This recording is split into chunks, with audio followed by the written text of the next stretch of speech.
बिस्मिल्लाहिर्रहमानिर्रहीम अस्सलाम वालेकुम व्यूअर्स। उम्मीद करता हूँ कि आप सब खैरियत से होंगे और अल्लाह का फजल करम से मैं भी बिल्कुल ठीक हूँ। तो welcome back my YouTube channel RAG calligraphy.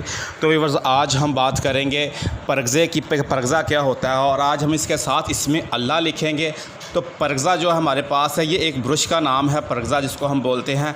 इसके थोड़े से बाल लंबे होते हैं और लिखने का तरीका भी थोड़ा सा दूसरे ब्रशों की निस्बत मुख्तलिफ होता है। तो आज हम अपनी इस वीडियो में इसमें अल्लाह लिखेंगे। तो बढ़ते हैं अपनी आज की इस वीडियो की तरफ।